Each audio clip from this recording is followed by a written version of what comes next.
Hello, Internet! Welcome to episode 217 of the Assorted Calibers podcast, the second minute podcast that's a little bit for everyone. I'm Weer'd, and tonight is an ACP Roundtable. On our dais, of course, we have the loveliest hostess of all, Erin Paulette. Why are we recording on a Tuesday? It's not Tuesday. But we recorded last night, Weer'd. Oh, yes! living up to Oddball's title. This is how I feel every night, because yes, Erin was on Handgun Radio and we record that on a Sunday, and so this is the second night in a row of podcasting that Erin has done. Yeah, it's felt like Tuesday for most of the day for me. And it's like, oh crap! Erin, are you feeling like the podcast bicycle now? No. Okay, good. Because I'm sure that Heinrich and Matt would love to have you on Geeks, Gadgets, and Guns. I've already been twice. No, I meant this week. When did they record? I thought it was like a Wednesday. I think so. I don't know if they're actually consistent. See, because there's a lot of children involved. Well, see, Wednesday is when I game Pathfinder. So. So no, I'm sorry. Well, actually, I started to say, I'm sorry, shan't be available, but actually, like one Wednesday a month, yes, actually, one Wednesday a month we have off because our GM wants to go do grown-up things with his fiance, and so, Ew. I know, and so I could probably be free whichever Wednesday that is. So when you say wants to go do grown-up things, how should we take that? Any way you want it, big boy. Let's put it this way. I've got my good friend is has like some sort of company get together. So he's like, yeah, we might need you to watch the kids for an evening. And I'm like, yeah, not a problem at all. We can have a sleepover at our house, or we can go over to your place and hold up the fort. Doesn't matter to me, and all that. But I'm like, if you guys are going out for the evening, you got to bang before we give the kids back. He said, "You gotta return reeking of sex." Oh, and I hope you don't mind if they learn some new words while they're here. I mean, his oldest daughter is always like, "There are children present." Oh, so that was the voice of David. And David, how you doing? Better that I'm now back in a civilized country. Yeah. Well, why don't you give like just a brief overview of your trek for the listeners? My wife and I had to drive up to New York for a week to help my aunt go through her recently deceased husband's belongings, and then have my mother's year-long delayed unveiling and memorial service. And then we came home. I mean, that is just a cocktail of grief right there, David. I'm big hugs to you, man. That's rough. And I don't drink alcohol. That is true. I love how there's just dead silence for like 5 seconds after I say that, as everyone processes. Well, I'm just saying that you don't drink alcohol because you don't like the taste. So there's an end of you that doesn't have taste buds. There is that. I am not getting an alcohol enema. Come on, baby, don't be uptight. The technical term is butt chugging. It's a high colonic, and I'm not interested. Clean you right out. Although I do wonder if you made like a CBD oil enema, that would really be a high colonic. That'd be THC. Yeah, we have to be the THC because the CBD is not. Here, people, work with me here. Is not the stuff that creates jazz music. And of course, we have Oddball. I'm just wondering what's the point if it's not creating jazz music. I mean, I'm of the same way. I mean, I guess I was actually taught. My sister-in-law uses CBD, and she says, it does have an effect. It's just not the psychotropic effect. So I've actually got to assume I wonder if it's probably closer to like the effects of nicotine, where you smoke a cigarette and you feel very, very good, but also at the same time, it's not impairing your judgment or movement. You could smoke a cigarette while driving, and no one has a problem with that.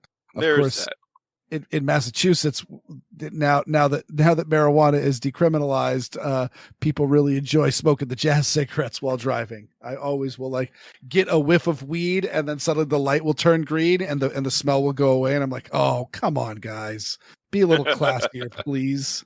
It's also decriminalized in New York City, and we went to dinner in Columbus Circle one night and walked up to 89th Street, and every third person we passed, it seemed like, had a cloud of that. And, I'm fine with people polluting themselves in their own way. My problem is I have an allergic reaction. So it was a pretty miserable walk. Not to mention the fact that if you've seen any of Louis Rossman's videos about what New York City has turned into, he's soft-soaping it. It was like the 70s version of New York City.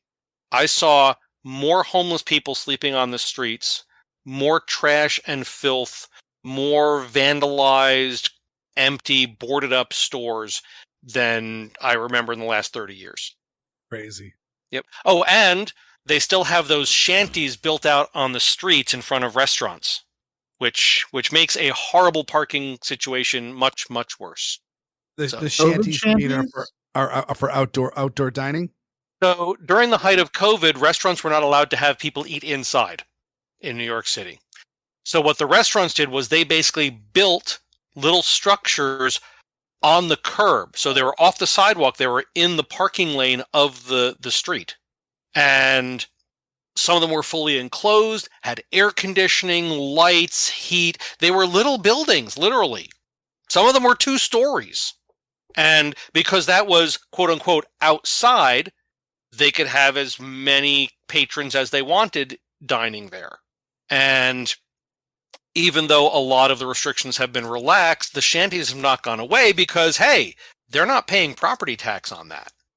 And they can fit 10, 20, 30 more people and increase their revenues. So until the city comes along and says you got until this date to tear it down, they're going to stay. So yeah, it was New York City has never been my favorite place. Much less my favorite place. Understandable. And of course, we have Jake the Egghead in his triumphant return to the ACP Roundtable. I don't know about triumphant, but there is a return, so I'll give you that. We've missed you. Yes. Thank you. I kind of feel like we could have had an AA moment and all just said, "Hi, Jake." Hi, Jake. Yeah, but I'm not looking to quit any of these devices. Thank you very much. It's been 6 weeks since I bought a firearm or firearm accessory. I got you beat. I just got my Wilson Combat frame from my SIG P365. But it's been a little while since I've bought a firearm or firearm accessory, but I just bid on something on Gunbroker. So. Oh yeah, I forgot. I'm still waiting for them to contact me. You said it takes a while, but a little bird on my shoulder that might be a Jewish bird flitted into my ear and sent me an auction listing from Hennessy Auction Company of a Remington 1891 Mosin Nagant. And I wanted that real bad, and hopefully they'll contact me soon, so I won't want one anymore because it's mine.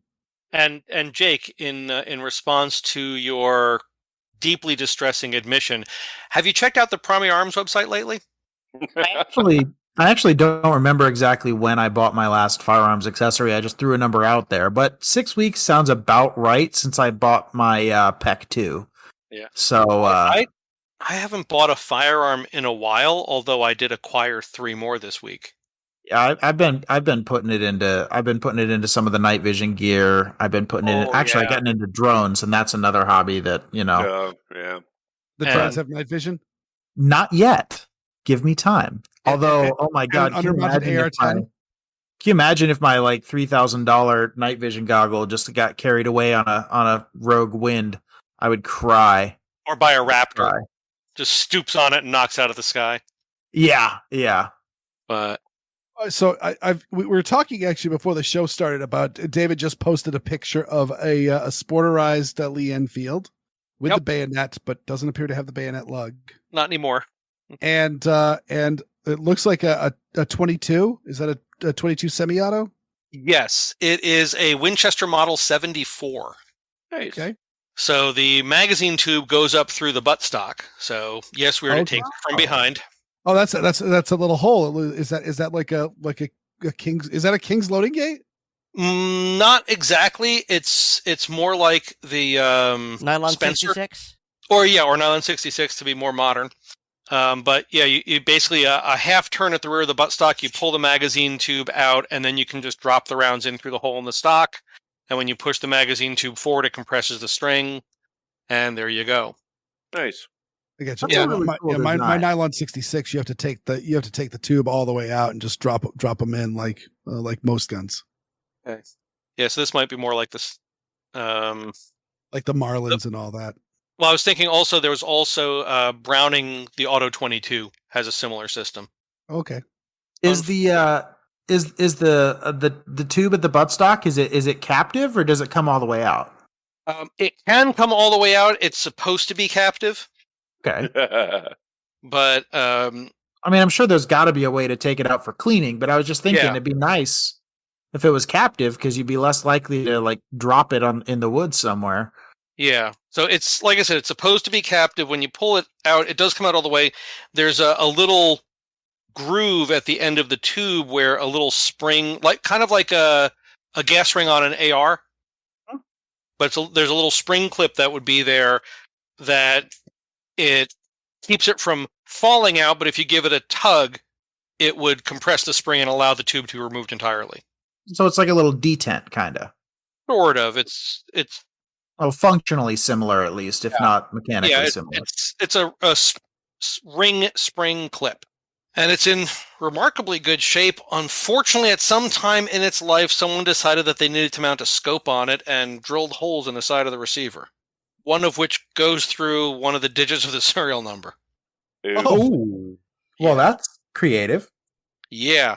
Especially since the Model 74, based on what I can read from the serial number, this one was made in the 50s.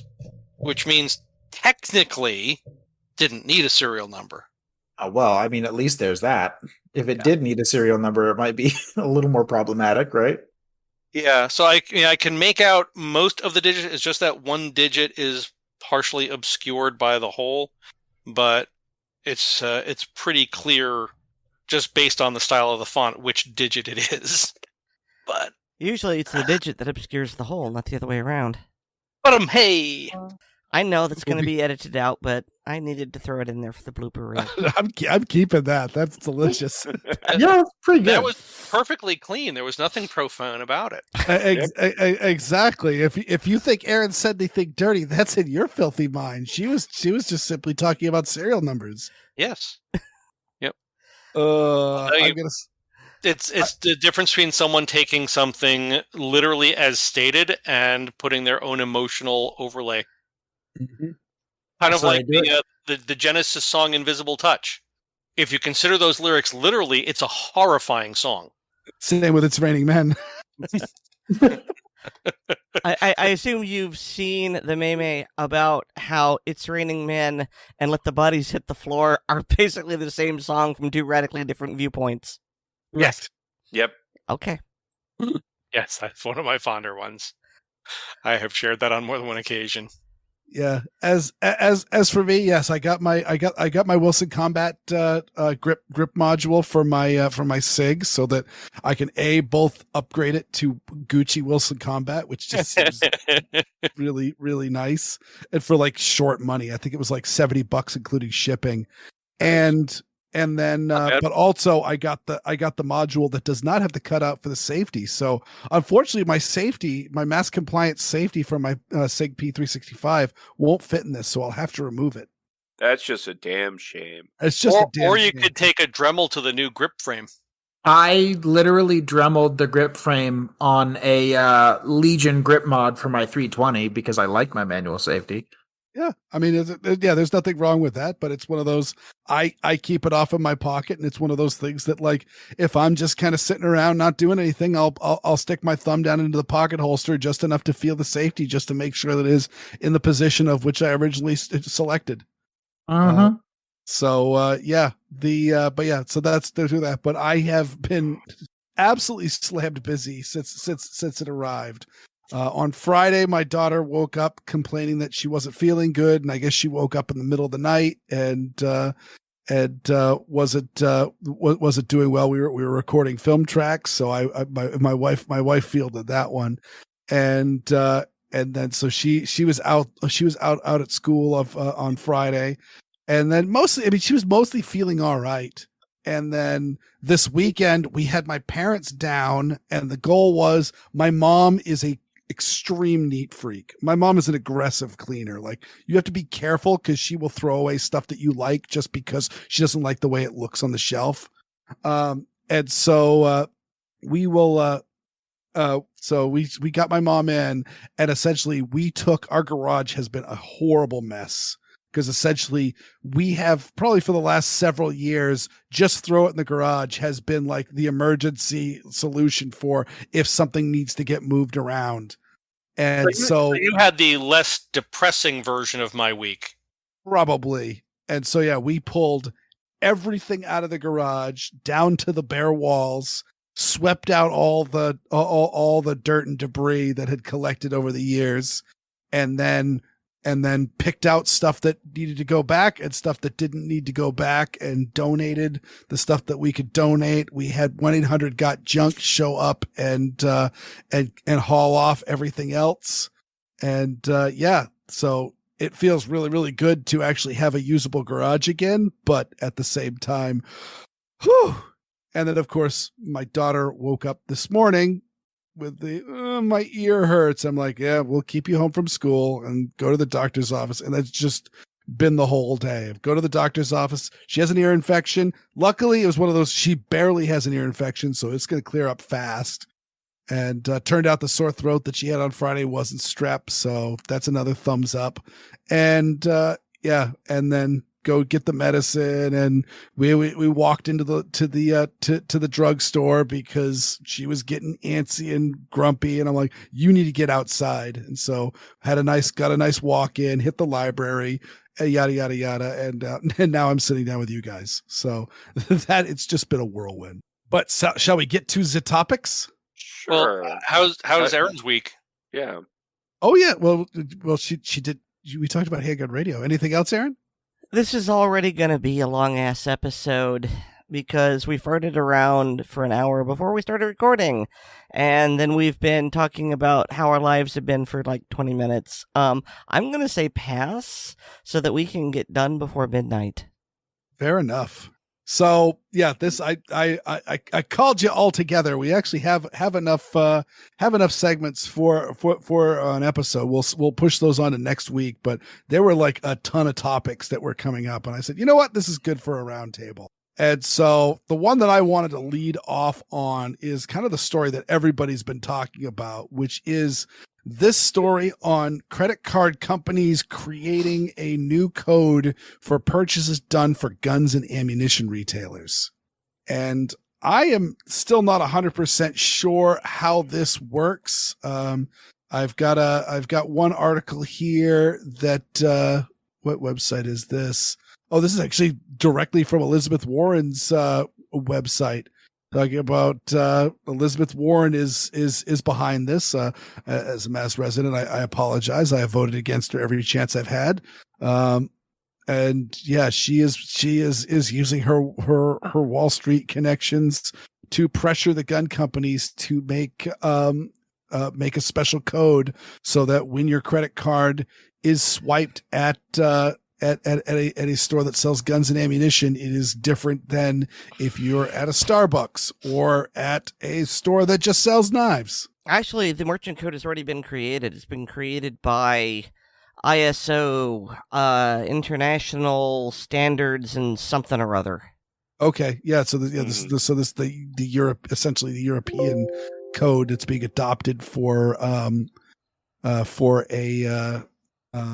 International Organization for Standardization. Mm-hmm.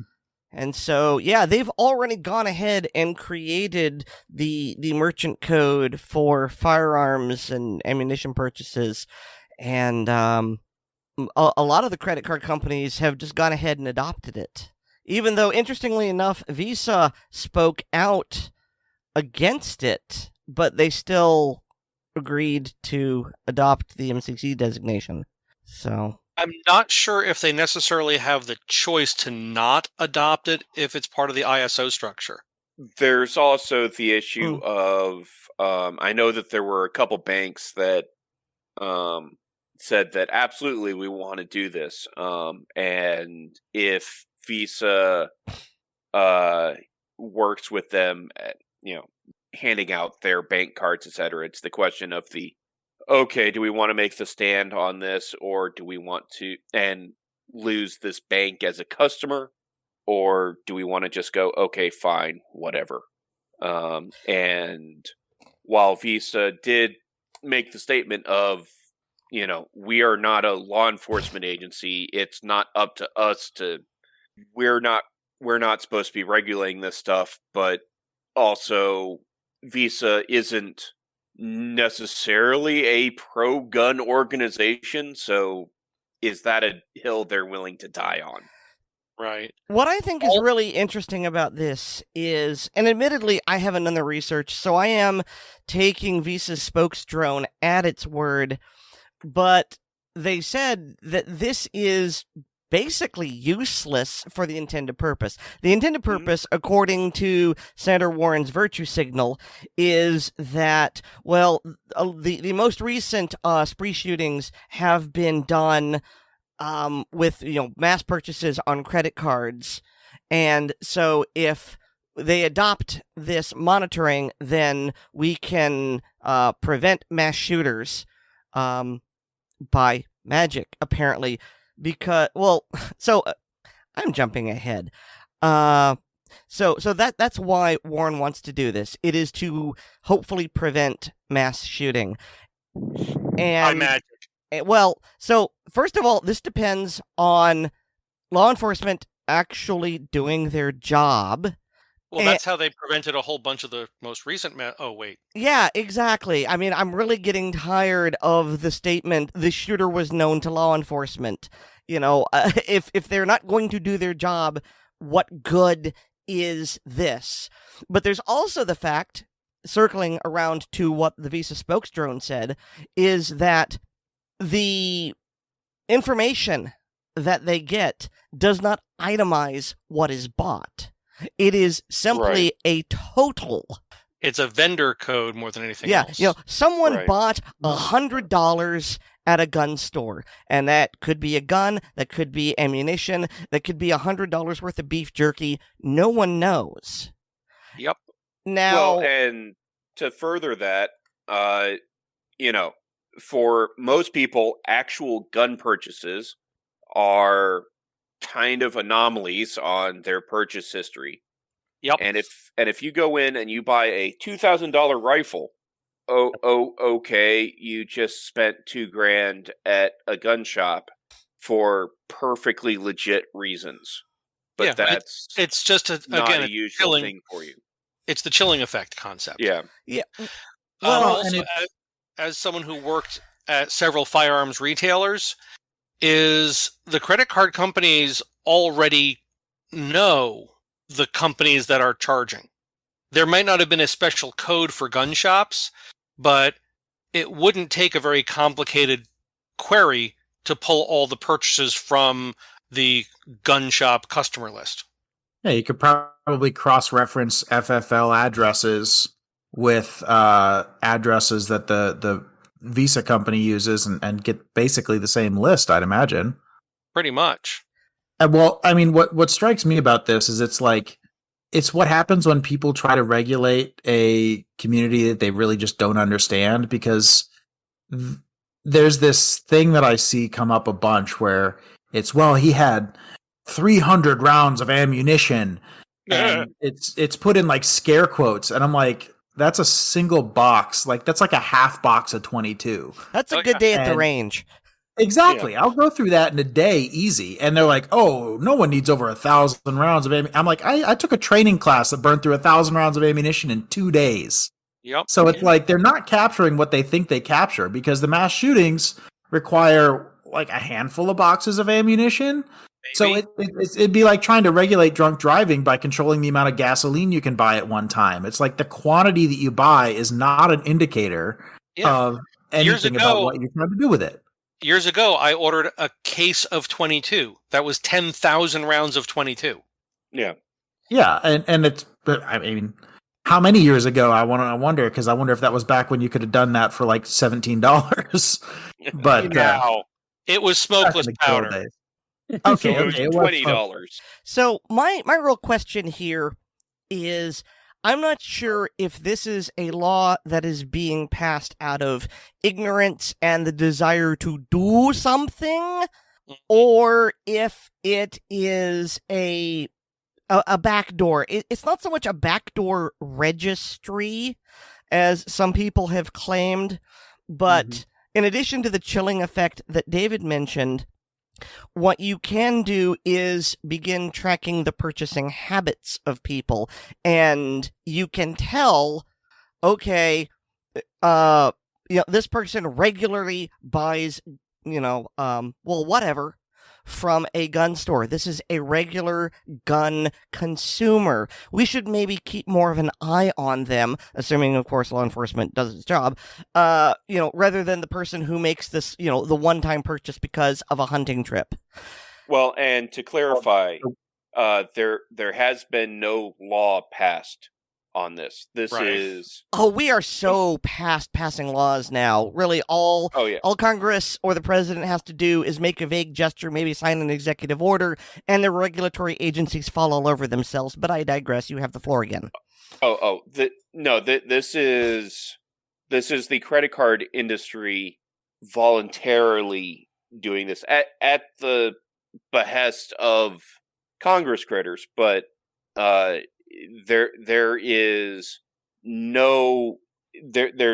nothing technically government involved in this. This is the credit card industry doing it to themselves. Other than, as Erin pointed out, the president or Congress saying we need to do something, and right. So there's no legislation, but you can't really say there's no government involvement. Well, as in there. It's not a government regulatory agency. It's not a law. It's not a law. It's not regulation. I agree 100% there, but it's still the government saying we need to do something, and the industry saying we'll do something. Right now, as Erin pointed out, and as others pointed out, quite frankly, I'm looking at this and not really seeing this as being much of anything, while people are screaming that the sky is falling. Because, like Visa said, this is okay, cool. We're classifying gun shops using this code that's specific to them. We're not gonna actually be regulating, saying that, oh no, you can only spend $500 at this shop a month or whatever. They're not doing any kind of limit. And to that point, the merchant codes are like oddly specific. I started flipping through them, and there's like a merchant code for shoe stores, for wig and toupee stores, for furriers. It's like, I mean, there's already a bunch of these categories. I mean, I can definitely see it being abused. I would bet money that if this becomes really widespread, somebody somewhere is going to try and use it as a red flag criteria, rightly or wrongly, and definitely wrongly. But, the fact that ISO put the code in and some credit card companies are putting it in doesn't strike me as super, like, in and of itself out of the ordinary. Right. And I think previously gun shops were bundled in with the same code as sporting goods stores. Yeah. Correct. Yeah. And circling back in the day, pretty much every sporting goods store did sell guns. Right. And circling back to something Erin said about, like, supposedly they want to use this to catch mass shooters. My impression, I can't exactly cite numbers on, but my impression was typically mass shooters, like, go out and buy one gun and some ammunition and then go do the mass shooting. Like your typical mass shooter is not somebody who's been building up his gun collection for 20 years. Mm-hmm. So what good is it going to possibly be? Well, and on top of that, yes, they typically buy a couple guns, but they also typically buy a couple guns well in advance of when they actually do the deed. There's they actually gotta take all their dumb Facebook photos first. There's actually a meme to this that I just put into the chat.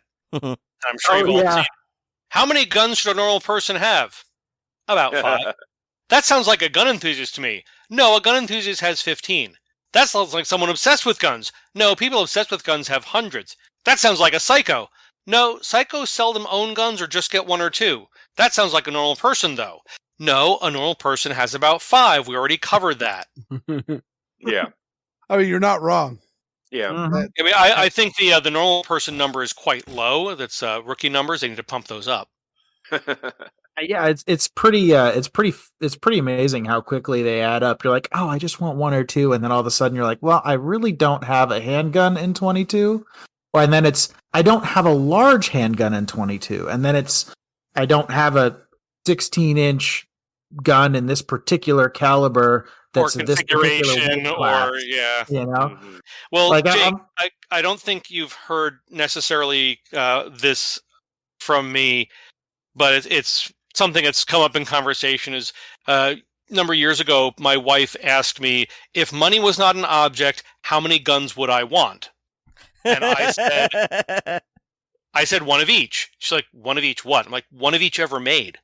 She's like, well, if you're going to do that, you should open a museum. I'm like, oh, you're right, 2 of each, so I can display both sides.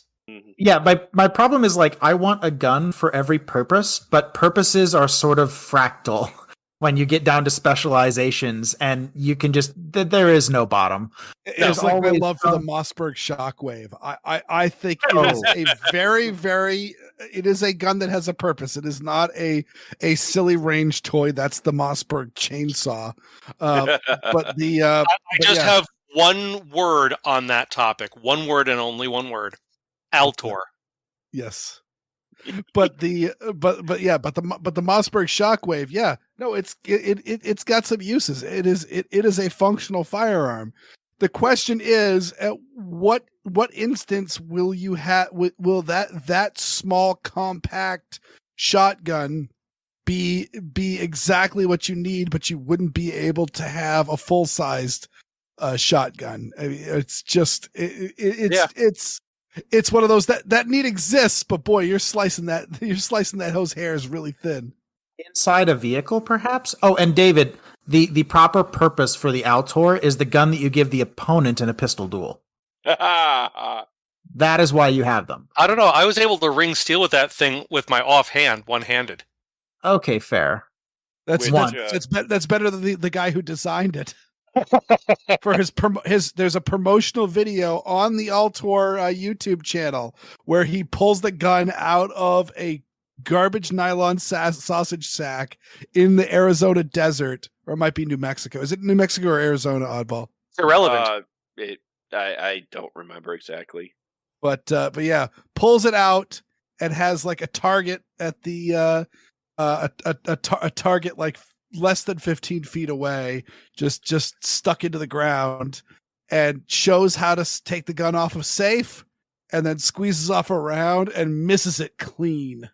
Did you do the proper air quotes when you said safe? No, I didn't. But thank you, David.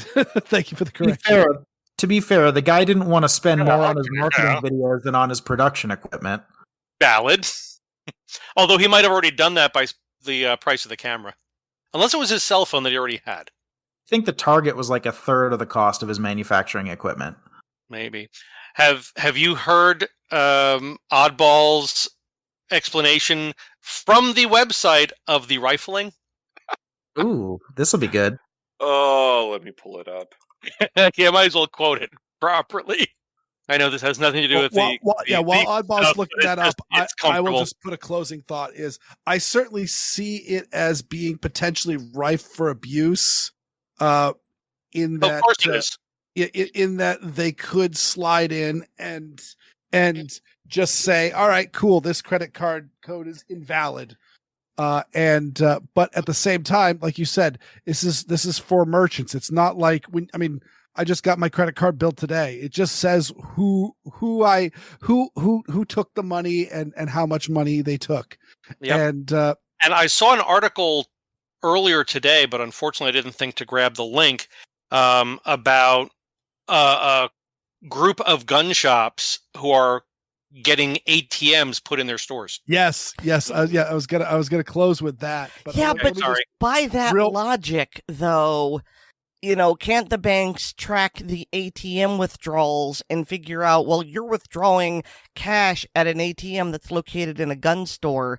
It is not the camouflage you think it is. I mean, it's exactly the same as swiping your credit card at Bob's gun shop, Yeah, pretty much. To a degree, yes.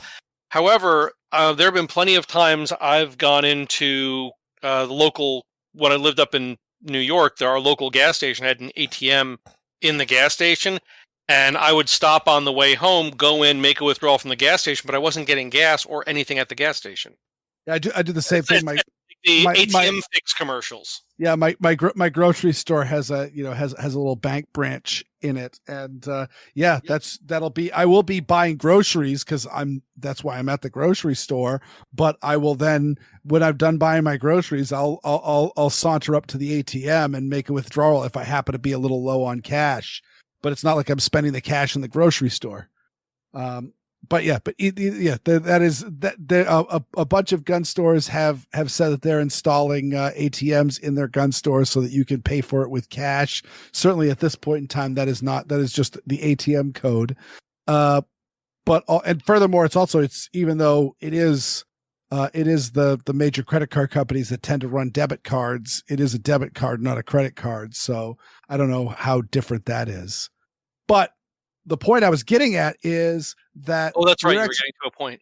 Yes, we were having a discussion about when I was talking about when I did my last Weird Audio Fisk about them talking about bad apple gun dealers, and I believe it was Sean who said this to me, but essentially pointed out, the bad apple gun dealers are like Walmart and Bass Pro Shop and Cabela's and Gander Mountain.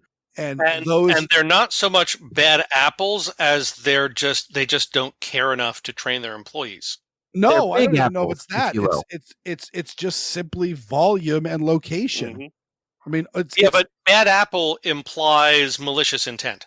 That is the implication. That is not the truth. Is right? That's what I'm saying. They're not bad apple gun dealers. They're just because. Isn't that the base rate fallacy? All a bad apple gun dealer is allegedly is a gun store that has had a portion of their sales tied back to ATF traces. And as far as I could tell, essentially it's if you live in a gun store that is close to a high crime area, you're going to be a bad apple gun dealer because the people that bring home guns are the people that are more likely to be burglarized and have their guns stolen. And there's no malicious intent. There's no nothing. It is just literally these people are buying guns because they're frequently victims of crime, and possibly one of the crimes that they may be a victim of is guns getting stolen. Or quite frankly, if folks are actually halfway intelligent about their straw purchases, it is impossible for the dealer to actually know about it. Well, I called to the court's attention one of the incidents that occurred right before Governor Cuomo pushed through the SAFE Act was a man had been released from prison for beating his grandmother to death with a hammer. After he got out of prison, he murdered his sister and set her house on fire. And when the fire department showed up, he started shooting at them from across the road. Because he's a nice guy. Right. I mean, this is a felon who was released from prison, I think, 2 weeks earlier. Right. His girlfriend, who had a perfectly clean record, went and bought the firearm. Mm-hmm. And for herself, I assume. Of course it was for herself. Nudge, nudge. Well, and didn't he just murder her? No, he murdered his sister. Oh, okay, my bad. Well, and his bad, actually. Similarly, the guy that decided it'd be a good idea to shoot up a local Waffle House to me. Yeah. He had previously been in front of the nice man in the black robe, because he had hopped the fence at the White House and had decided that Taylor Swift was stalking him. Hey, at least it wasn't Jodie Foster this time. Well, there's that. Kids, ask your folks. And his parents were the firearms that he possessed were given to his parents with explicit orders from the court that he wasn't allowed to have firearms anymore. And they turned around and gave the dude his firearms back. His father. Yeah. Yep. After being told he couldn't do that. Because he was clinically crazy. Yeah. Yep. But the point I'm trying to make is if they try to choke off buying guns at quote unquote gun stores, there are huge swaths of massive corporations that make only a pittance of their revenue from the actual sales of guns. Places like Cabela's, places like Bass Pro Shops, places like LL Bean. And I mean, like LL Bean is a woman's clothing store. My dad used to work at LL Bean, and that was one of the first things he said in his hand training is, yes, the LL Bean, we make the bulk of our money selling women's clothing. And it's just hilarious. Like Abercrombie and Fitch, it used to be Teddy Roosevelt's favorite store for getting outfitted before heading out to Africa. Mm-hmm. But and so the idea that they could cut it off, I mean, maybe the thing they could do is squeeze these companies, much like how Walmart was squeezed they're getting smaller and smaller percentage of their revenue from firearms sales. Hey, why don't you just abandon the FFLs? That's the only risk that I see on this, because if they shut down and suddenly say you can't buy beef jerky and hiking boots and women's clothing at Cabela's or LL Bean, well, there's going to be a lot of squawking going on. So you wanted me to explain the accuracy of the Altor? Yes. Yes. From their website, under their frequently asked questions, under tumbling bullets / rifling. Tumbling bullets are completely normal. There are two reasons for this. First of all, the Altor pistol has an extremely short barrel, only 1.5 inches of actual barrel, since the rest of the barrel chamber includes the chamber and the front of the receiver. It is also because we only cut 4 quote micro grooves as rifling strictly for ATF compliance purposes. Translation, they wouldn't have done it if they weren't made to by law. Yep. Correct. Skip forward a little bit. The Altor pistol was only intended to be a close quarters defense weapon or farm tool. According to the FBI data, most gunfights occur in 3 seconds, involve 3 shots, and happen at 3 yards or 9 feet. That was our design goal. Hit a center mass human-sized target at 9 feet. Whether the bullet is tumbling or not. Yeah, but 3 shots though. Yeah, 3 shots in 3 seconds out of the Altor. Go. Well, thankfully the Altors are very cheap. You can have a brace of them. Yeah, exactly. You need a brace of Altors. And appropriately enough, who carried a brace of pistols on a regular basis? Blackbeard? Captain Jack Sparrow? Pirates! Har! Everyone knows what day it is, don't you? Oh, it is. Yes.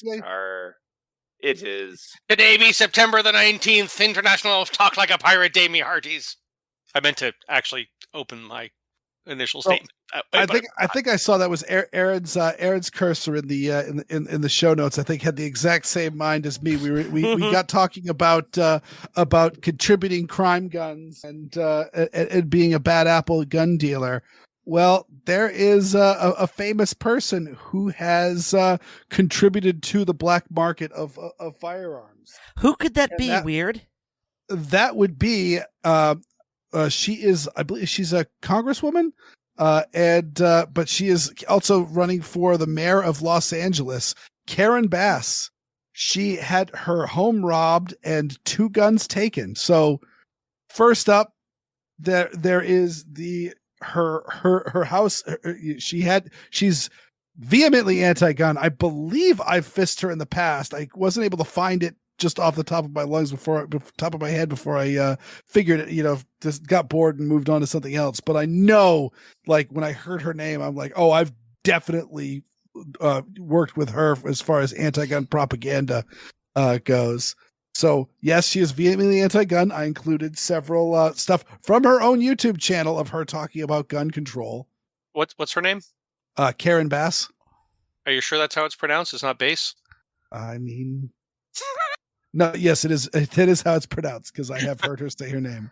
Okay. Yes, but so furthermore, she has 2 handguns. Ooh, icky, evil handguns. Yeah, that was a question. I mean, she's anti-gun, yet she owns the things she's anti of. What's going on with that?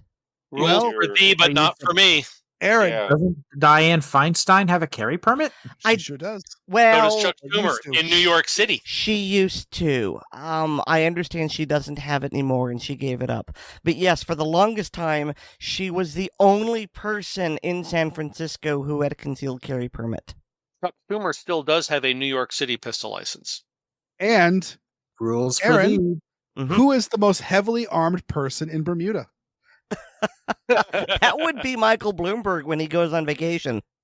That is cool. No, it's not even vacation. He lives there.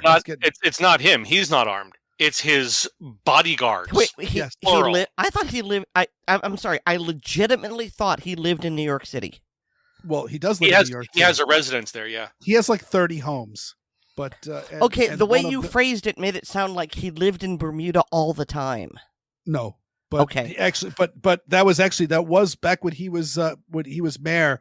That was a frequent complaint because he also owns a bunch of private planes, and so he would literally just on a whim hop on a plane and fly to Bermuda. It's like a 90-minute flight, and so he would travel to Bermuda like I travel to Maine just on a whim. I'll just go there and spend a long weekend. And New Yorkers were complaining on the fact that they didn't know when the mayor of their city was even in the country, let alone in the city. And just think how much damage he did while he was away so much of the time. Well, I'm just still trying to get over, like, I hate to be this guy, and I'm usually not this guy, but who needs more than one private plane? Like, I feel like wherever you end up, the private plane is going to be there. I mean, and if he's flying a lot, they do have to go for maintenance. Yeah. But and I will say that it's not about needs; it's about wants. I don't know if it's all the time, but he is a licensed pilot, so he is of course also alarmingly wealthy. So I believe he collects planes like we collect guns. That explains it. But yes, but when he is at his mansion in Bermuda, he has more security than the Prime Minister of Bermuda has. I believe that he has more security than the current mayor of New York City. Probably that. Yeah. So the anti-gunners having lots and lots of guns. Of course, I covered the Atlanta Moms Demand Action public speaking event, and Shannon Watts was flanked by 2 armed bodyguards. Is it Prime Minister of Bermuda or Governor? Well, they've got both. I think it's a Governor General. Well, yeah, the Governor General is the emissary of the Queen. The Prime Minister is the head of Parliament. Just minor correction. The Governor General is the emissary of the King. Oh yes, I'm so used to saying it because it's long before any of us were born. All of our lives. Yes. So yep. Even before David was born, Queen Elizabeth sat on the throne. That is true. But although I was talking with my aunt this week, and she was telling about how they all watched when Queen Elizabeth was invested. That was pretty cool. A little bit of history. Moving on. Well, no, I want to drill down on one more topic about this Karen Bass theft. And I'm not sure if I can find it right now, but okay, Weer'd, you can find this if... No, there it is. Aha. Aha. So this is her being quoted. At this time, it appears that only 2 firearms were stolen. Cash, electronics, and other valuables were not. So this was a targeted theft. Whoever went in there specifically wanted to steal guns. And, well, I'm not really sure why. It could be just someone who wanted a gun. It could be someone who wanted to make a political point. But the reason I'm bringing this up is this is why it is a bad idea to have a public listing of firearm owners. And I don't exactly remember who it was at what time, but I do recall that both New York State and the state of California have leaked the names and addresses of gun owners in the past, and they'll probably do it again.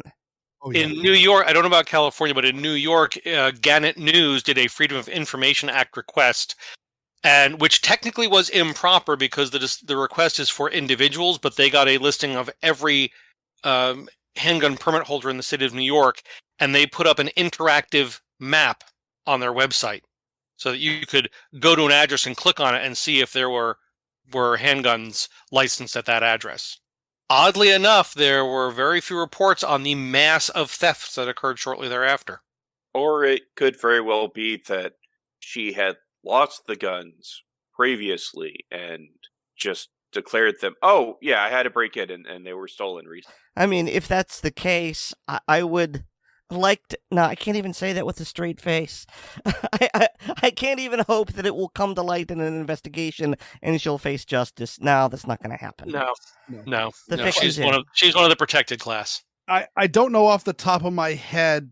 Maybe while I'm saying this, one of you guys could look it up real quick. I don't know if California has or Los Angeles has a safe storage law in place like Massachusetts does, and several other states do. But the Supreme Court ruled safe storage was not allowed.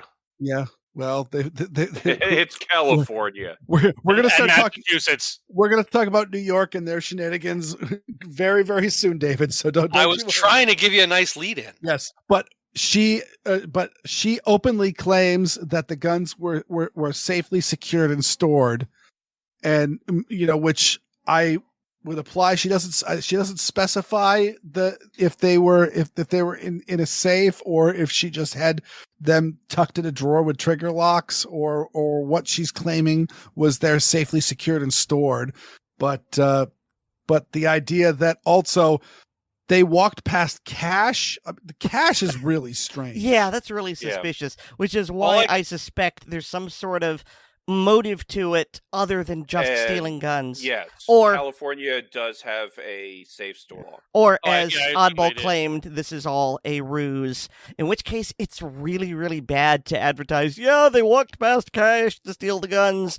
Yeah, there's definitely something fishy about this. There is no, even if this is a Target thing, we're going in to get guns. Yes, maybe they will stay away from jewelry because jewelry, especially if it's unique and valuable pieces, they might be very easily traceable. And while firearms are also easily traceable with their serial number and all that, they are exceptionally valuable on the street and very, very easy to move. But not as easy to move as cash. Yes, yeah. I mean, I remember one day I was walking down the street of Belmont, Massachusetts, and there was a bank that had like a little recessed alcove before it got to the doors, so that the plate glass windows, and it kind of went in a little bit before the door. And swirling around the little gully on that was a $20 bill, and I just picked it up, and I'm like, I got a $20 bill in my hands in the entrance of a bank. And so I just naturally just walked into the bank and said, hey, I just found a $20 bill here on the sidewalk in front of the bank. And the teller looked at me and said, yeah, it's your 20. Congratulations. Exactly. We have no way of figuring out who dropped that. You picked it up. It belongs to you. And yeah, so the idea that a thief would break and enter into someone's home, which itself is a crime, steal 2 firearms, which is even just as much a severe crime, if not more severe crime. I don't know the statutes. With firearm theft, that falls under federal, I believe. I think it's a federal felony. Well, along with, yeah. So you get that. I think a federal felony is a higher level than a state felony.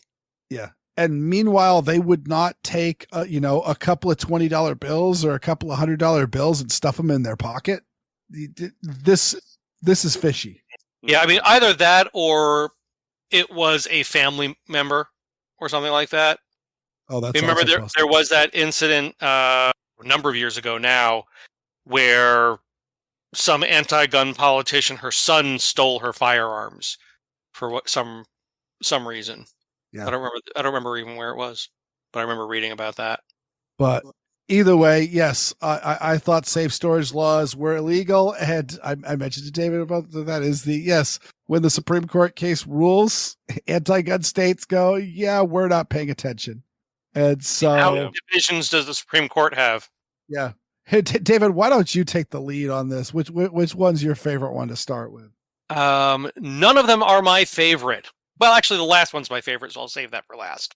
Yes. So, as people may know, New York State during the Revolutionary War was the site of a lot of history.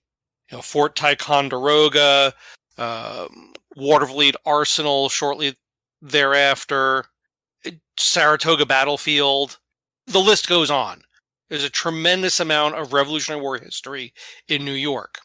The new gun laws signed by Governor Hochul do not make an exception or exemption for historical reenactments. So a number of historical reenactments in New York have canceled because they are concerned that their members would get arrested for violating these new laws. But David, I just saw a thing where the governor said that, I gotta use the sarcasm font or derp font, obviously this doesn't affect reenactors. Yep. And Rochester lawyer Sheldon Boyce Jr., who is a Second Amendment specializing lawyer, said there is no carve-out in the law for historical events. And to quote him, Hochul's saying they're going to pass new legislation to exempt the enactments, the lawyer told the outlet, but so far I have not seen an actual bill that's been signed by the governor. So her opinion is just that, her opinion. The law says what the law says. Well, wasn't there also another reenactment group that was contacted by the police? Yes, that was... Where was that one? Herkimer County Sheriff's Department. So Herkimer County is in central New York. And the sheriff of Herkimer County, Scott Scherer, told the paper, "Our attorneys advise us there is no exemption in the law for Civil War reenactments. It would be illegal according to the letter of the governor's law." Of course, there was also the Battle of Plattsburgh. The Battle of Plattsburgh reenactment was almost canceled after they were warned by the state that the event could violate the new law. The only reason that it wasn't canceled was because local law enforcement said they would not arrest anyone officially tied to it. But again, the state, not local law enforcement, the state told them they could only fire cannon, not muskets. Think about that for a moment, folks. But I thought you weren't allowed to buy cannons during revolutionary times. And also, I thought that the founding fathers could only envision muskets, and so when they said "shall not be infringed," they meant "shall not infringe on muskets." And to quote Governor Hochul, "If you want us to go back to muskets, we can go back to muskets." Yeah, so that's one thing. And then we go back to muskets. He says, "Ew, I didn't mean it." Yeah.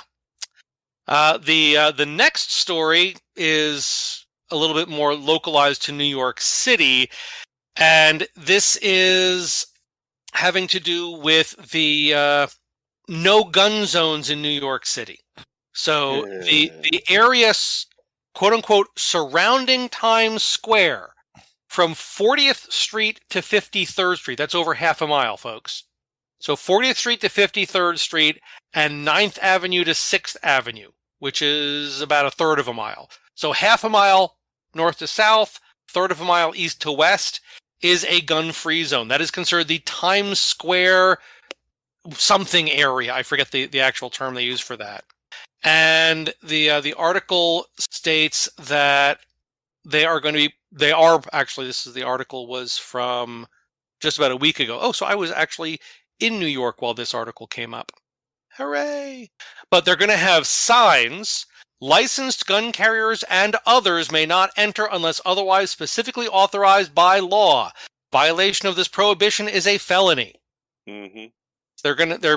I wasn't in the Times Square area around that time. I don't think.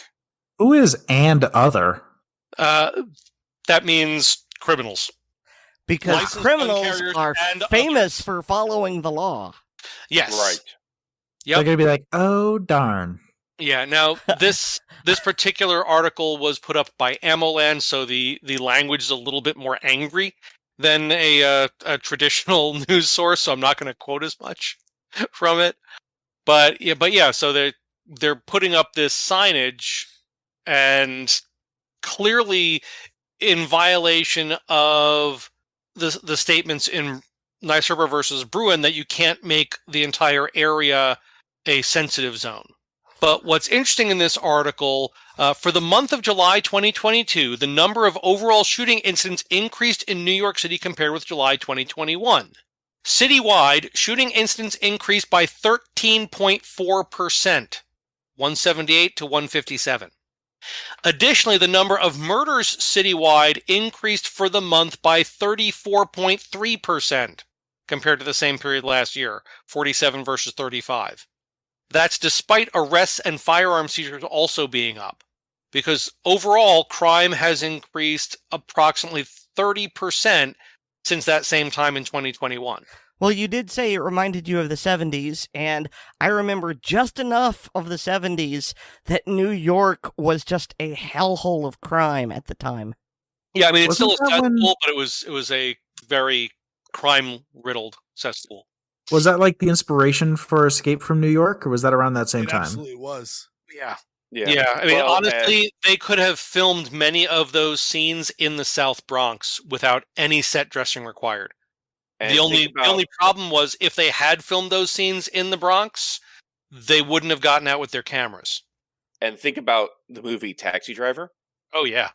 There was a whole series of movies about crime in New York at that time. I mean, honestly, that was part of the origin of the Death Wish movies, because it wasn't just New York at that time. Mm-hmm. It was every major city. That was a zeitgeist of films, because you also there was 1,000,001 movies that came out in the late 80s and early 90s where it was the new designer drug hitting the streets, and that was just a parallel to the crack epidemic. This new form of cocaine was becoming very prevalent on the streets, and it was causing a whole lot of problems, and so they just assumed that the future would be this designer drug and this designer drug and this designer drug, and the same thing with this was the urban cities are getting more and more crime ridden and decaying, and so this is where we're going. Yep, but yeah, so New York is not just ignoring NYSERDA versus Bruin, they are flipping the bird to the Supreme Court. What you going to do about it? Oh, absolutely. I mean, in some cases, it seems like they're bending over, dropping their trousers, and saying, "I dare you to spank me again, Daddy." Yeah, and I just want Thomas to metaphorically rip off his shirt and say, "Okay, New York, bite the curb."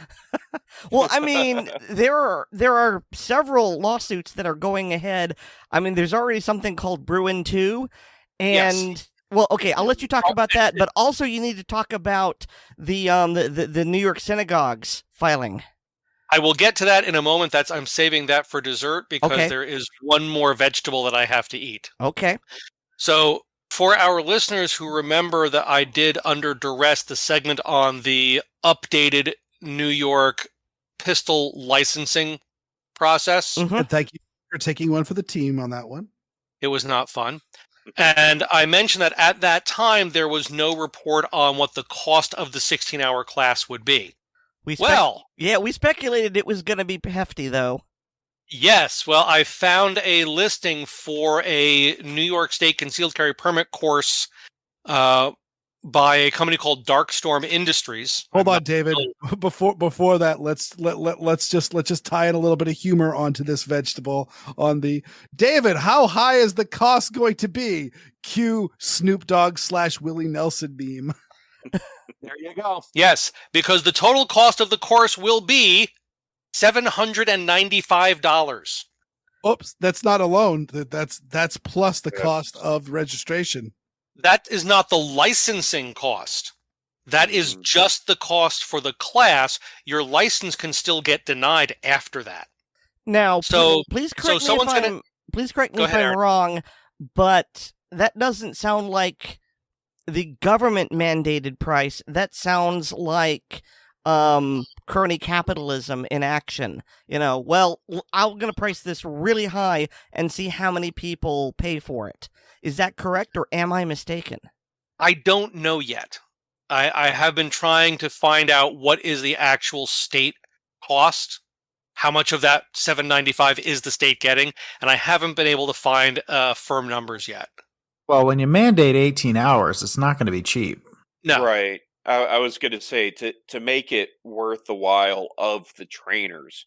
Yeah, because that's 2 days of instructor time. I'm just trying to figure out how much culpability the New York State government has, and whether this was just the first order effect or a second order effect. Yeah, I don't know yet. It's something I've been trying to find out, but this is the first place I've seen actually list the price. But just think about this. Someone who wants to apply for a pistol license has to take off at least 2 days of work and pay $800 on top of that. Who's that going to affect the least? The wealthy. Who's that going to affect the most? The people the Democrat rulers of New York claim to care the most about, the poor. Yeah. So once again, these types of laws by either party, but in this case we're talking gun control, which is unfortunately a major plank of the Democrat Party. But once again, these types of laws primarily impact the people at the lower end of the economic scale. But I'm going to have my dessert now because I think I've earned it. I ate all the vegetables. Yes, you were a good boy, David. Thank you. Didn't even have cheese sauce on the vegetables. So Erin had mentioned the number of lawsuits, and that could probably be a roundtable all in of itself again, because more of them have come to light since our last... Actually, that was a mag dump with lawsuits. Mm-hmm. But we could probably do another one with all different lawsuits, and one of them is a New York Jewish group is suing the state of New York for banning guns in houses of worship. The New York State Jewish Gun Club is suing New York because of this unconstitutional restriction. And it's just like, okay, there is the stereotype of the New York Jew being anti-gun, and there is unfortunately a lot of truth to that. But I love the fact that this is showing that it's not all of us. There are a lot of Jews outside of New York City who are nearly as pro-gun as I am. I'm not sure if there are any Jews in New York who are quite as pro-gun as I am, but some of them come close, I'm sure. So Tzvi Waldman, the founder of the New York Jewish Gun Club, is working with a civil rights attorney to challenge a provision of the New York Concealed Carry Improvement Act prohibiting congregants from carrying guns inside places of worship, among other sensitive locations. And the quote, the pull quote, the Second Amendment is not a second-class right. Didn't somebody else say that recently in some type of judicial ruling? It does sound familiar. Yeah. And Republican Lee Zeldin, who is currently running for governor of New York State. And there are some things with Lee that I'm not a huge fan of, but when it comes to guns, he has been a very strong supporter of the Second Amendment for as long as I've been aware of him. So any New York listeners keep that in mind going forward once the primaries are over. But he is quoted as saying, violent criminals could not care less about gun-free zones. They see them as easier targets. This is especially dangerous for Jewish New Yorkers who are experiencing an alarming rise in anti-Semitic violence with far too few consequences for those committing the violence. Now, if you take a look at the hate crime or racially religious motivated crime, the number one victim of those crimes is Jewish, and number 2 isn't close. So it's tragic that the synagogues, which there have been a number of attacks on New York synagogues in the past couple of years, and they're being disarmed in the midst of it. In fact, the article goes on to state that according to the FBI's data, New York has witnessed a more than 300% increase in anti-Semitic hate crimes in the first 3 months of 2022 compared with last year. 300% increase. And it was high last year. So, and it's not just shootings, it's stabbings, it's beatings, it's whatever other way they can find to kill us. So it's not something we can ban our way out of. Unless we can effectively ban criminals. We've been trying for thousands of years. Hasn't worked yet. Nope. But making good people defenseless will not make bad people harmless. So there we go. That was my my vegetable platter and my dessert. Real quick question: have you guys recently talked about the apparently standard procedure of the Ninth Circuit, and I believe the Third Circuit has also done this to a couple gun cases in the past month or so, where they've referred it back down even further? Right. Yeah, we talked about that. I think that was 2 weeks ago. Okay. But yeah, that really pisses me off that they're doing that, because it's just purely a delay tactic. Oh yeah, but it's a good chance. I'd like to think it's a good chance that it will come back and bite them when the courts finally have to admit that yes, the Supreme Court did rule on Bruin.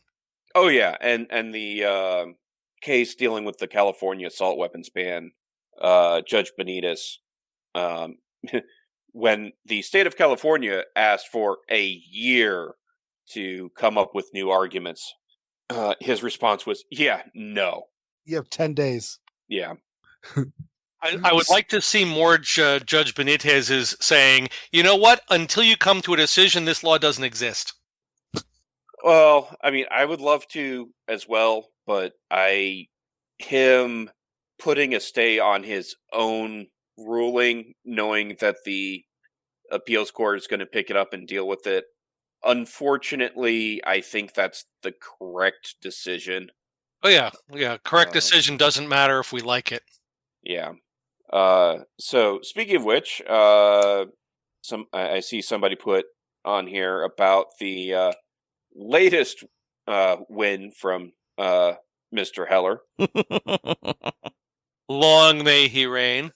May I say I bumped into Dick Heller at the Charter Arms booth because he's friends with the CEO of Charter Arms, and I kept trying to tell him like how much I was fanboying out that I'm just like, he just walked up and just started talking. I looked at his main tag and it was like Dick Heller on it. I'm like, wait, are you kidding me? You're Dick Heller? You're he's just like Dick Heller?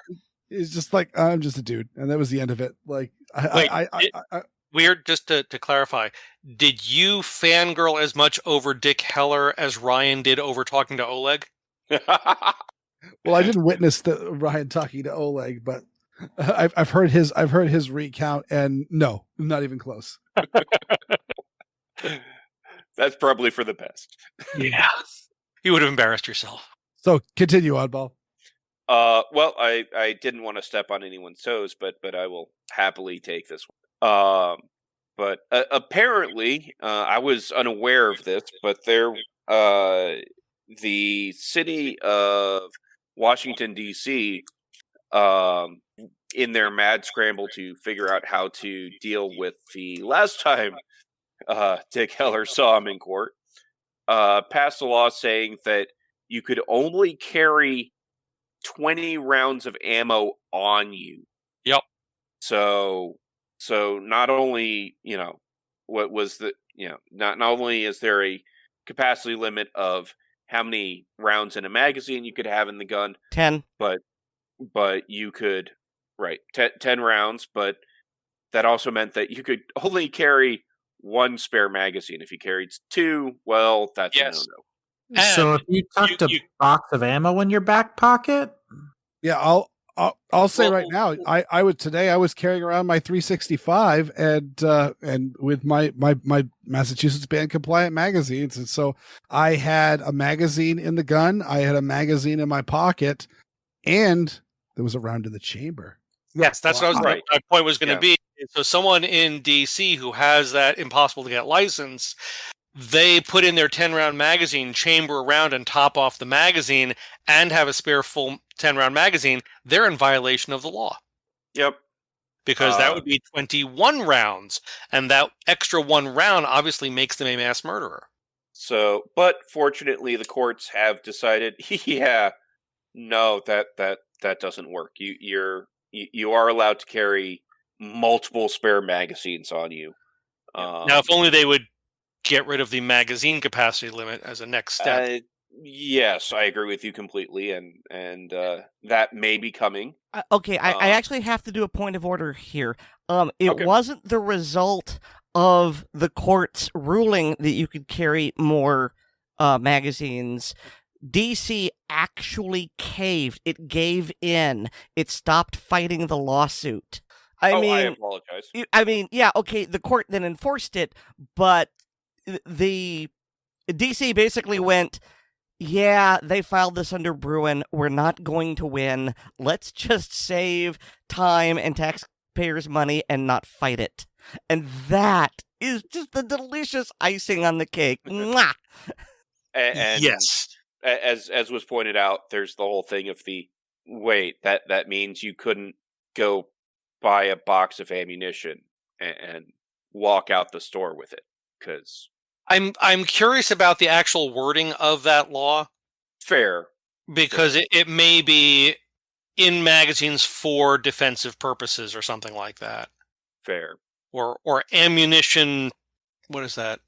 Ammunition feeding devices. Yeah. Whatever phrasing they use.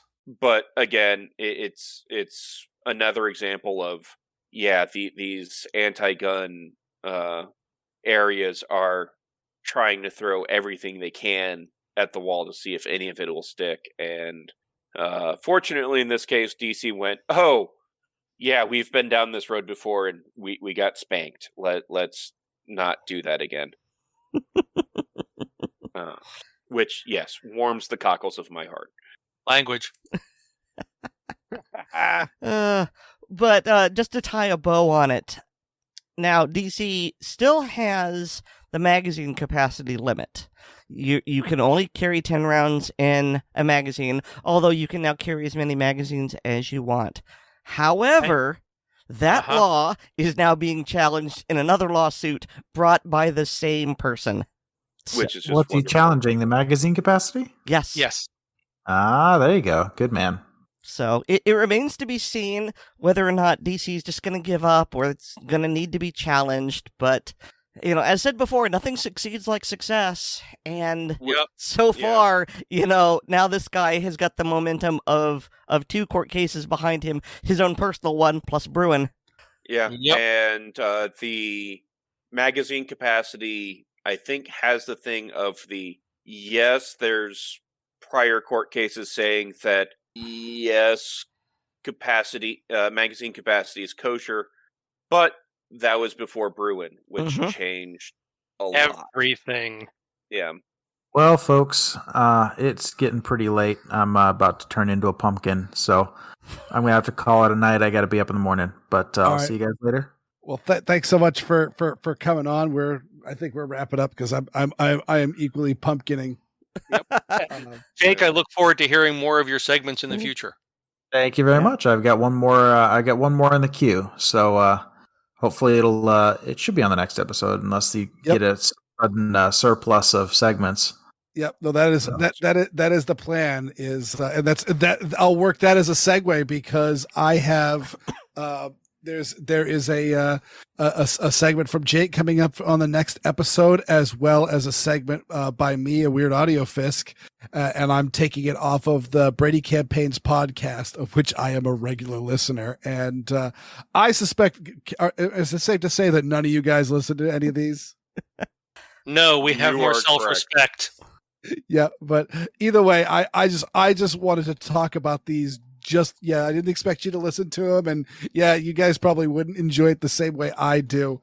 But oh my god, the sweet tears.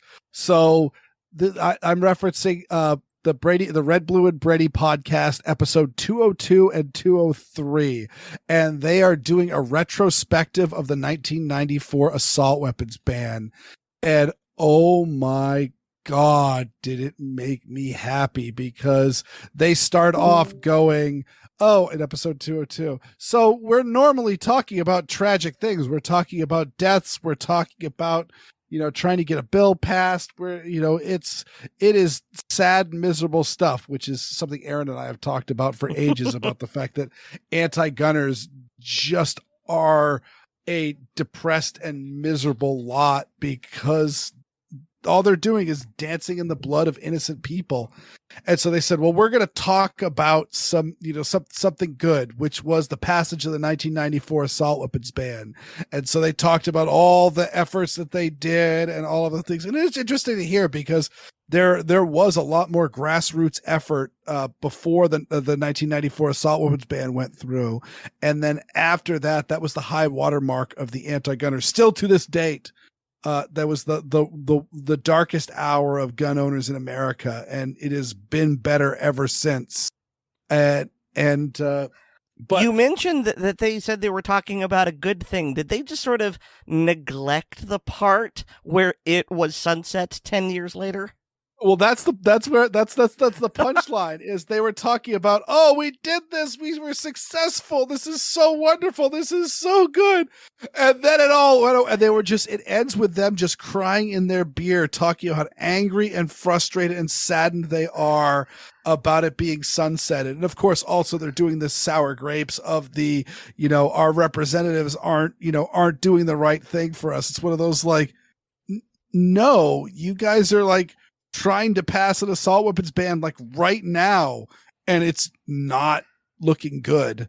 There's still a threat to it, but it's one of those, they've tried to pass 1,000,001 assault weapons bans since then, and the only places where it has any sort of even Massachusetts, we have a super nasty ultra enhanced assault weapons ban, and it was done by our attorney general, like completely illegally, just suddenly saying, you know what, I've decided the law means what I think it means. And there was New York. Yeah, there was no passage, there was nothing. They couldn't get the legislators to sit down and strengthen our gun laws. The last time they tried to do that, to try to put stronger gun laws in place, the Gun Owners Action League of Massachusetts jumped in and made it better. And there was a little bit of give, but there was a whole lot of take. And so, yeah, I just wanted to point out the fact that, like, these two episodes talking about the assault weapons ban, they try to spin it as this is our greatest success, and it is the anti-gunners' greatest success. And all they end up doing is crying in their beer with it. And I found it delicious. Yes. 28 years ago was their greatest success. Mm-hmm. So, mwahaha. Yes. So, who put this last article in? I did.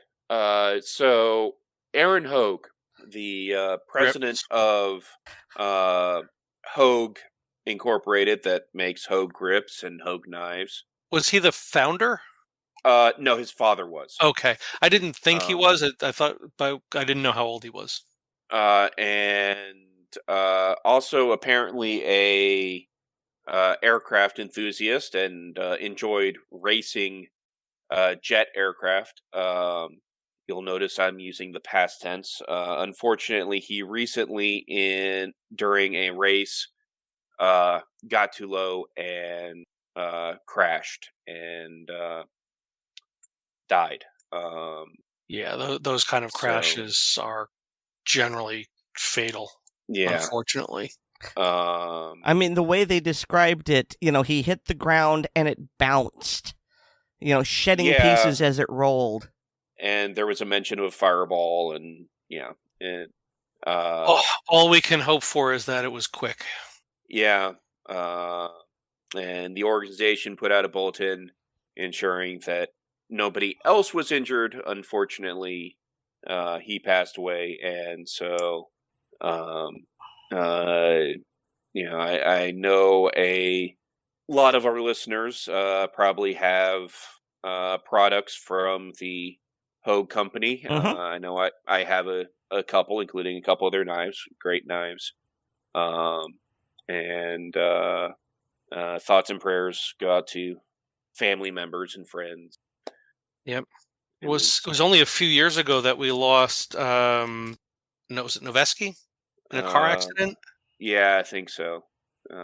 So that, and I did also want to mention, we had talked about it. We wanted to mention before we ended this particular show about the if you haven't heard about the lawsuit against KE Arms, they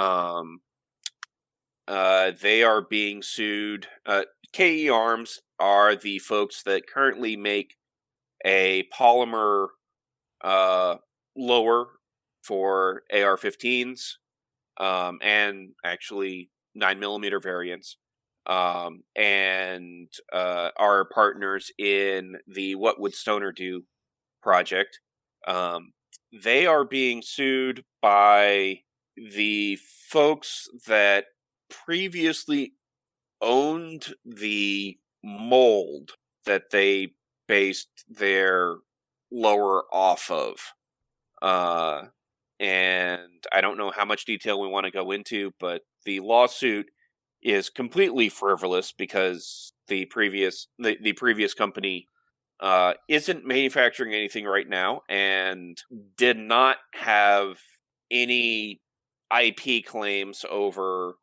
I don't understand how it's been allowed to go on this long, honestly. It's just this guy. There's this one guy who keeps on throwing money to keep it going. Unfortunately, that's the way if you know what you're doing, you can draw a lawsuit out for a long period of time. Quite frankly, given the timeline that I've seen so far, it really hasn't, as far as legal proceedings go, hasn't been that long. I believe it's only been a few months. I think it's been over a year. Has it? Okay. I believe so. Yeah, it's only come out recently. I think because it's become known to KE Arms about this gentleman who is the investor, and I've got the video of Runkle the Bailey, who is a Canadian firearms lawyer, so therefore not connected to this in any way, shape, or form, and therefore also not affected by this. He is essentially detailing what's in GWAX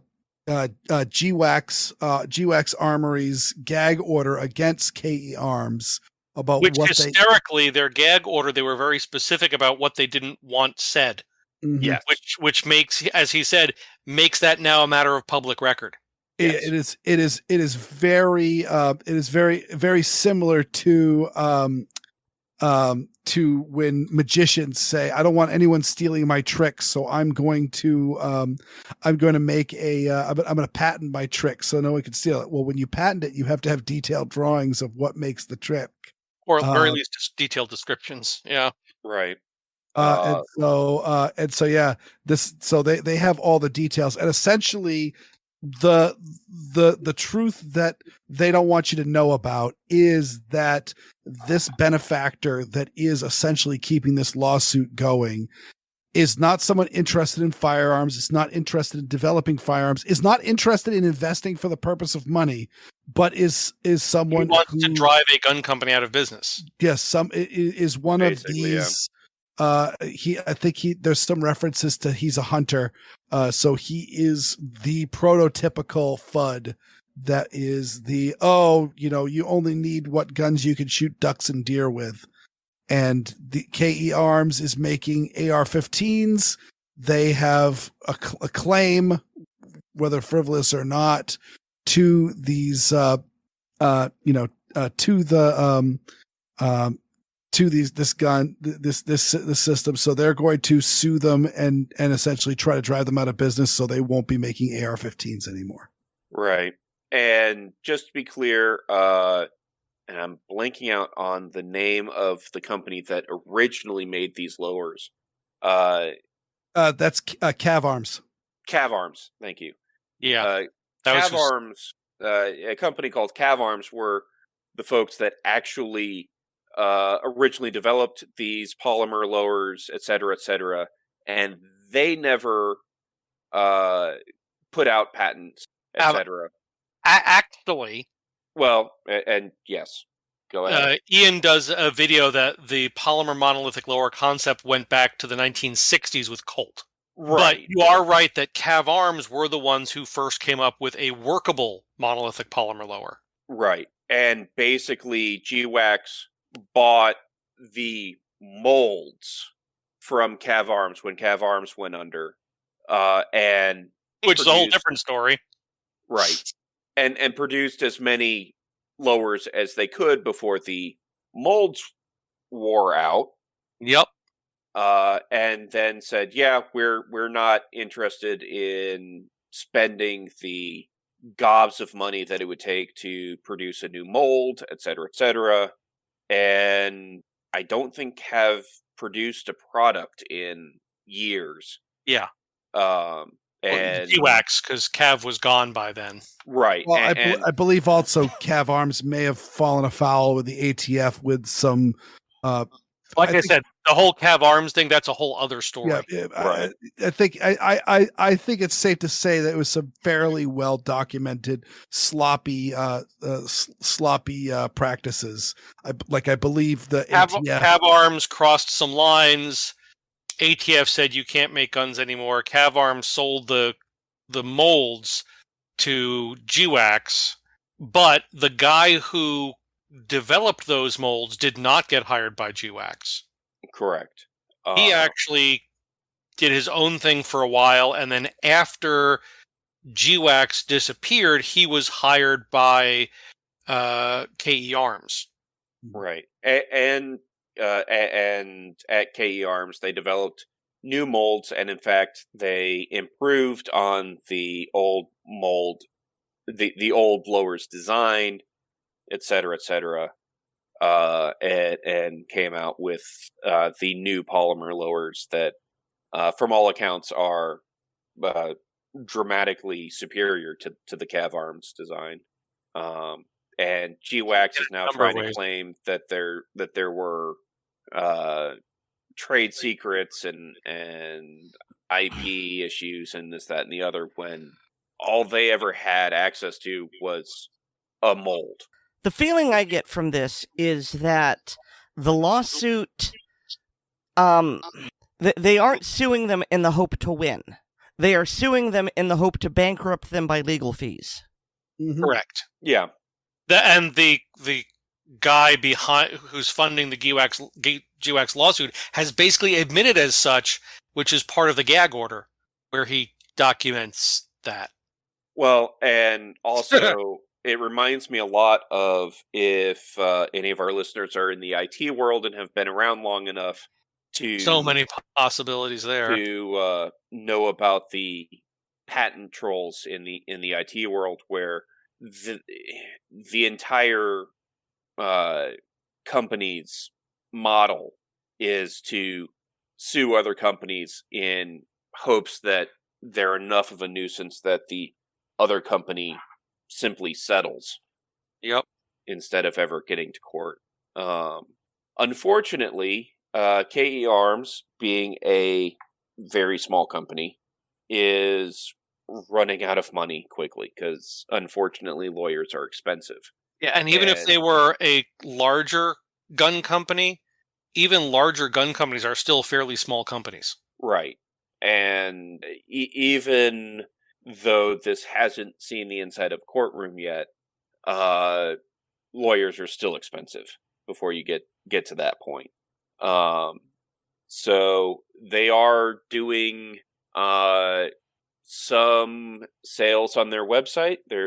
They're doing some deals, and they are selling some things on their website that are grossly overpriced, purely in an attempt to raise money. And yeah, they're fundraiser items, basically.